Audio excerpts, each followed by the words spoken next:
भव्य आत्माओं रतन कर्ण श्रावकाचार समुद्रबद्ध आचार्य द्वारा रचित की चर्चा हम प्रतिनिधि कर रहे हैं।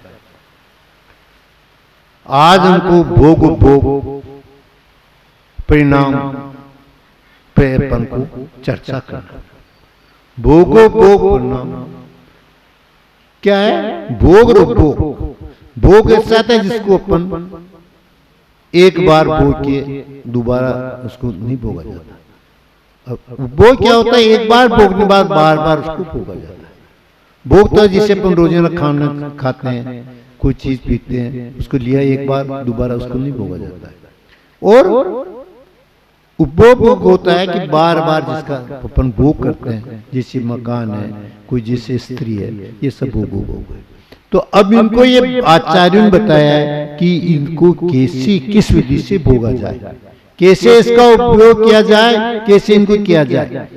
तो आचार्य ने इसको बताया है कि जैसे कोई भोजन है, सवारी है, स्नान है, लेपन है, पुष्प है, इनको अपन क्या भोजन करते हैं। अब इनको भोग क्या सकता है कि एक दिन, 2 दिन, 3 दिन, 7 दिन, महीना, 2 महीना, 6 महीना, इस प्रकार भोग का नियम लेना 2 तरह का होता है। यम और नियम 2 प्रकार से भोगा जाता है। कि ये तो यम जो क्या होता है कि वह जीवन पर्यंत जो त्याग किया जाता है, यम कहलाता है। और जो नियम क्या होता है, जिसकी अवधि, काल की अवधि लेके जो नियम लिया, जो प्रतिज्ञा की जाती है, व्रत लिया जाता है, वह नियम कहलाता है। तो अपन ये चीजें अपन को नियम पूर्व भी छोड़ा जा सकता है और नियम पूर्व भी किया जा सकता है। जिस चीज के लिए आसक्ति नहीं है, श्रद्धा के लिए छोड़ दिया, यम कहलाएगा। जैसे मैं ये चीज जिंदगी भर नहीं खाऊंगा, जैसे किसी ने नियम ले लिया कि मैं नमक जिंदगी भर नहीं खाऊंगा, वो यम कहलाएगा। और वो कहता है मैं साल भर के लिए नमक छोड़ता हूँ या 15 दिन के लिए नमक छोड़ता हूँ, वो क्या कहलाएगा? नियम कहलाएगा।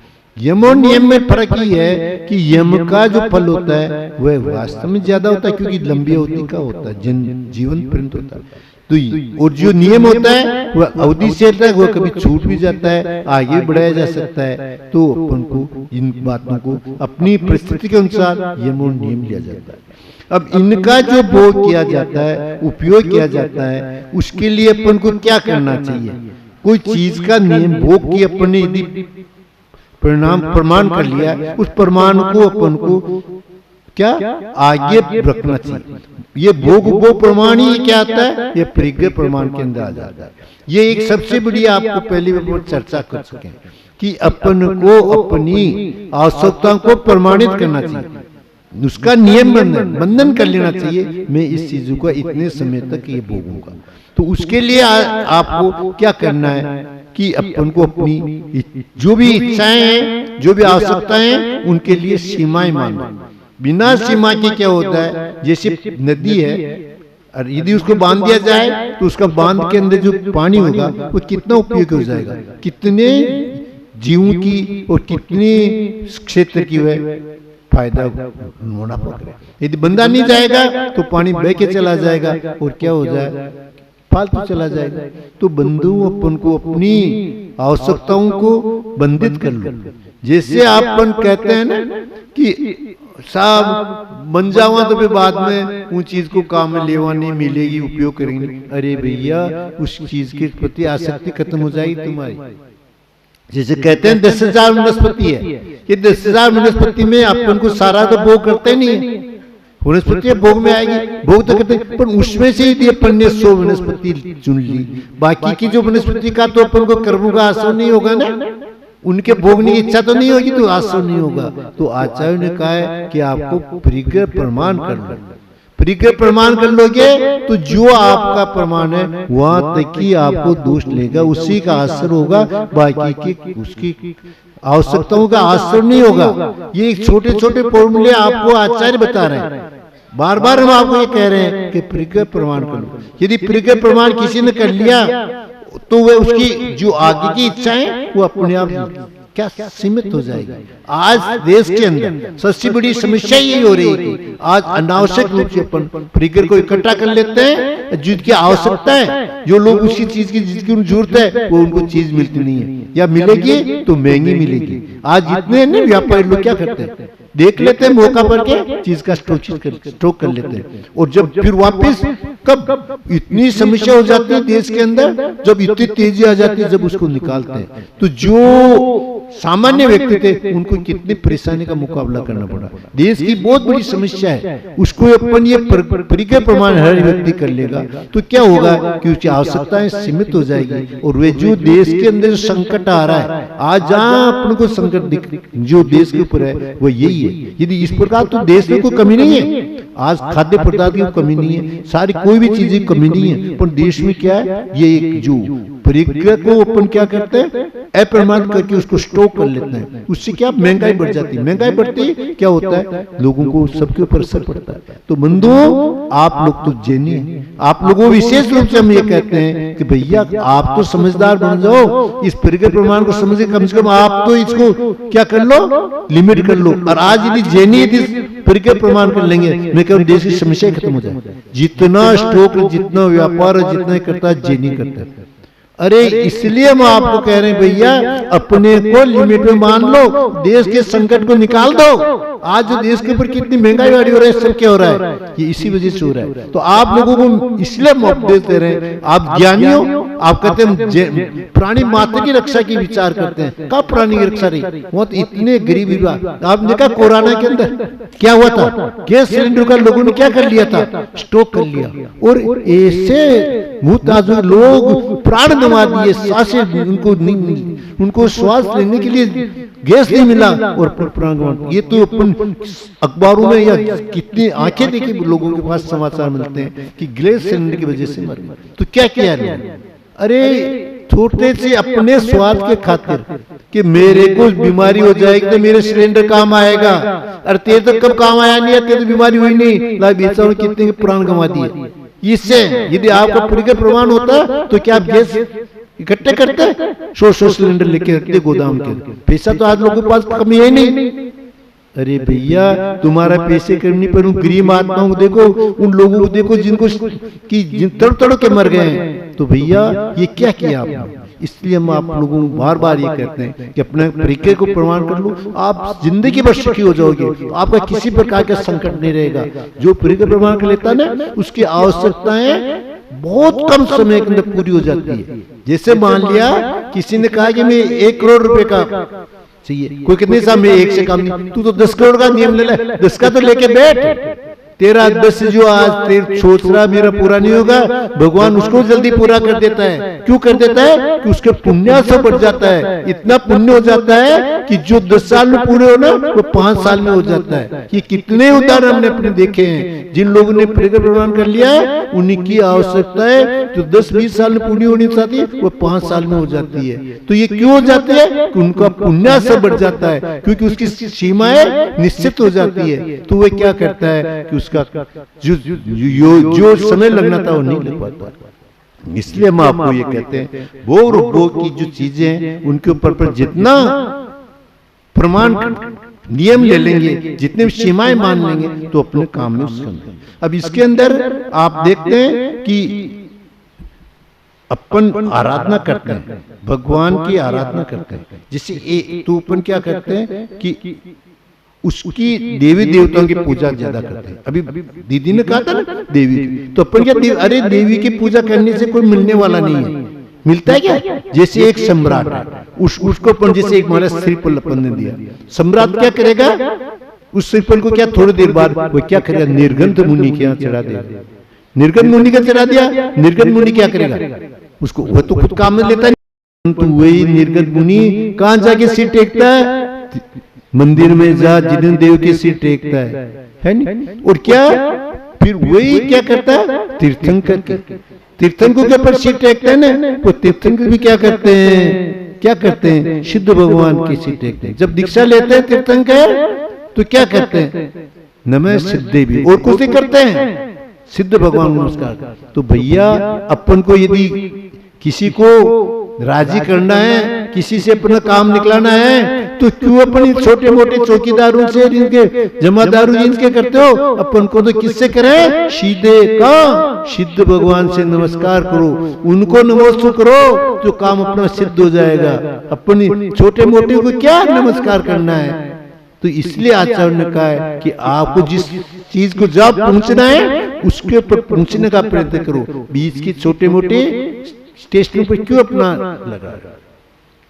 उसी प्रकार उन्होंने कहा है कि अपन को एक शिव कोटि जो मुनि होते हैं, भगवती आराधना के अंदर बताया उन्होंने कि क्या कहता है कि आप जिनेंद्र भगवान या भगवान की भक्ति करने से आपको क्या भगवान नहीं बन सकते, आपको उनकी कार्य की सिद्धि हो सकती है। कार्य की सिद्धि कैसी होगी? जैसे क्या होता है कि एक मुनि महाराज है, उसके साथ यदि कोई श्रावक है या कोई एक व्यक्ति साथ लगता है और उसके साथ चलता है, उनकी सेवा करता है, तो बोलो उसकी भी श्रावक लोग अच्छा सत्कार करते हैं, नहीं करते? आइए बेटी जो अच्छा खाना खिलाते हैं उसका बड़े सत्कार से उसको सम्मान देते हैं।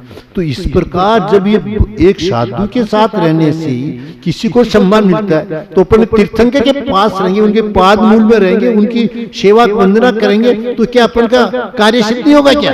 अरे तीर्थंकर के देव क्या करते हैं? सेवा में रहते हैं, है नहीं? पता है वह ऐसे देव नहीं रहते हैं जो वेंतर ब्रह्मण्य से वेंतर, वहां क्या होता है? वैमानिक देव सोदर निंदे जिसे भगवान की चरणों में रहते हैं। भगवान का गर्भ जन्म तब होता है तो भगवान दौड़े हुए आते हैं। कौन आते हैं? इंद्र दौड़े हुए आते हैं। ऐसे पुण्य आत्मा के कौन देव सेवा में रहते हैं। तो क्या आपका जो कार्य होगा सिद्ध नहीं होगा? अरे भगवान का कार्य सिद्ध होगा कि वो देव लोग जो उनकी सेवा में रहते हैं ना, वो भक्तों से प्रसन्न होकर भक्तों की भक्ति देके सारे कार्य आपका सिद्ध करा देते हैं। देवों में कहने बहुत शक्ति होती है, मनुष्य से देवों में शक्ति होती है। इसलिए आचार्य ने यह भी कहा है कि देवताओं को अपन को सम्मान देना चाहिए। क्या सम्मान देना चाहिए? उनको पूजना नहीं चाहिए, उनको अष्टद्रव्य लेके उनकी पूजा नहीं करें, उनकी स्तुति नहीं करें, परंतु उनको सम्मान अवश्य देवें। क्यों? आप सम्मान दोगे तो आपको वह आपके कार्य में सिद्ध सहायक मंगलिक होंगे। तो आप परंतु आजकल क्या कर ले लोग? भूल गए जिन देव को, मंदिर में नहीं जाते हैं, बाहर ही अपना सारा पूजा करके उनको निमंत्रण करके देवताओं को घर आ जाते हैं। ये भी काम करते हैं। उनको सम्मान देने के लिए कहा, ये नहीं उन्हीं पे समर्पित हो जाए, वो जिन देव को भूल जाए। तो ये भी आप ध्यान रखो, कभी इस चक्कर में मत फंसो। वो कुछ नहीं करने वाले, करेगा कौन? तुम्हारा पुण्य काम करेगा। यदि पुण्य नहीं होगा, पुण्य कहां से मिलेगा? तीर्थंकरों की, जिनेंद्र भगवान की, अनंत भगवान, सिद्ध भगवान की पूजा वंदना स्तुति करेंगे, भक्ति करेंगे, जब मिलेगा। वैसे नहीं मिलने वाला है, तो उनकी स्तुति करना मत भूलो, उनकी स्तुति वंदना करो। तीर्थंकरों की, अनंत भगवान की, सिद्ध भगवान की, पंचमेष्टि की, परंतु वे आपको भगवान नहीं बनाएंगे। क्या कह दे आचार्य ने? भगवान नहीं बना सकते, तुम्हारा कार्य सिद्ध हो जाएगा। अपना भगवान बनने के लिए तो क्या करना पड़ेगा? भगवती आराधना में शिव कोटि मुनि ने कहा है कि 4 आराधनाएं करनी पड़ेगी। 4 आराधनाओं से, आत्मा की आराधना करने से ही आपको क्या मिलेगा? भगवान। मतलब आप भगवान कब बनोगे? 4 आराधनाएं, दर्शन, ज्ञान, साहित्य, तप, ये 4 आराधना को करने से अपन को क्या मिलेगा? भगवान मिलेंगे। आप चाहो कि मैं भगवान की वंदना पूजा करते करते मोक्ष चल जाऊं, नहीं हो सकता। मोक्ष जाने के लिए तो आपको अपनी आत्मा में रमण करना पड़ेगा, अपने आत्मदेव को ही आपको मनाना पड़ेगा, उसके अंदर ही आपको क्या होना पड़ेगा? होना पड़ेगा। इसलिए बंधु क्या करो? अपनी आत्मा को रमण करने के लिए 4 आराधना को धारण करो, रत्नत्रय को धारण करो, और भगवान अपने गुणों को जब तद्गुण लब्धि, वैसे गुण जब मिलेंगे अपन को, जबकि अपन उसके अनुसार जो भगवान ने किया हुआ कार्य अपन करें, अपने मनमाने करने से नहीं करेंगे।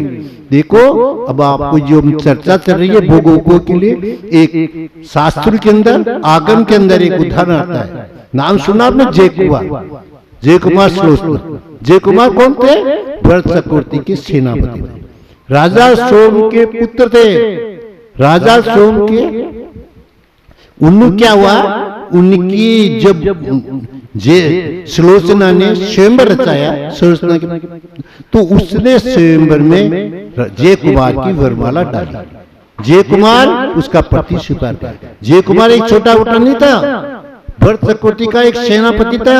उसने तप करके क्या नहीं किया, भगवान का ऋषभदेव का गंधर्व बने। 84 गंधर्वों में जय कुमार गंधर्व था। वो एक प्रसिद्ध था कि वह कि क्या कर परिज्ञा प्रमाण के अंदर उसकी प्रशंसा हो रही थी देवलोक के अंदर कि परिज्ञा प्रमाण में जय कुमार जैसा कोई नहीं है मनुष्य लोक में। तो देव लोगों को मनुष्य की प्रशंसा होती है तो सहन नहीं होती है। उसी टाइम क्या कहते हैं, उसकी परीक्षा के लिए देव आ जाता है। देव आते हैं जय कुमार को क्या लोभन देते हैं कि एक बहुत सुंदर स्त्री को रूप लाते हैं कि और वह चाहते हैं कि इसकी शक्ति के साथ उसके सेवन करें। जय कुमार बिल्कुल डिग रहा, उसकी कितना ही उपसर किया उसके ऊपर, कितना ही उसको दबाव दिया, कितना उसके ऊपर धमकिया दी देव ने, पर वह कभी अडिग नहीं हुआ। और उन्होंने क्या, उसने क्या कहा कि भैया मेरे परिग्रह प्रमाण एक स्त्री का परिग्रह तय कर रखा, मैं दूसरी स्त्री को स्वीकार नहीं करूंगा। दूसरी स्त्री को स्वीकार करना क्या हो, परिग्रह तो मेरी एक स्त्री परिग्रह है, पर उस परिग्रह एक को सदा संतोष पड़ता है मेरे, मैं किसी दूसरी को स्वीकार नहीं करूंगा। उन देवताओं को उसके पैर छूने पड़े, पूजा करनी पड़ी कि वास्तव में जय कुमार एक क्या है, परिग्रह प्रमाणी है। तो उसकी ये प्रशंसा कहाँ, स्वर्ग लोक में हो रही थी। तो आप भी यदि अपने जीवन में अपने व्रत धारण कर लोगे तो क्या होगा, आपकी देवलोक प्रशंसा करेंगे। और आप जब आपने यदि व्रत धारण कर लिया तो निश्चित समझो कि आपको देवगति का या तो बंद हो चुका है जब ही हुआ, या अब आपको दूसरी 3 गतियों का बंद हुआ, देव में जाने के आपकी सर्टिफिकेट मिल जाएगा। तो हम आपको यही कहते हैं कि आप कुछ नियम ले लो, अपने परिग्रह को प्रमाण कर लो, तो क्या होगा कि आपका जो अगला जो जीवन है वह सुखमय हो जाएगा। और क्या, आप देवों में जाके जन्म लोगे। तो इसलिए बार बार आप लोगों का हमारा यही है कि आप परिग्रह प्रमाण करके देश की बहुत बड़ी समस्या को, संकट को आप दूर करो, जिसके ऊपर आपका गौरव है। आज जैन समाज का सब समाज बड़ा मान सम्मान करता है। जैनी विश्वास करता है कि जैनी पहले पूर्व जन्म में क्या है, जैनी कभी कोर्ट के अंदर गवाह देने चल जाता था ना, तो मजिस्ट्रेट उस गवाह को मान्य करके उसको फैसला उसके फेवर में कर देता था। तो अपनी मान मर्यादा को बनाए रखो और अपने समाज के अंदर जो मान प्रतिष्ठा है, देश के अंदर मान प्रतिष्ठा है, उनको बनाए रखो। तो अपना क्या, जैन धर्म का ध्वज ऊंचा हो जाएगा। इन्हीं भावनाओं के साथ आप परिग्रह प्रमाण करके अपने जीवन को सफल हो। बोलो महावीर भगवान।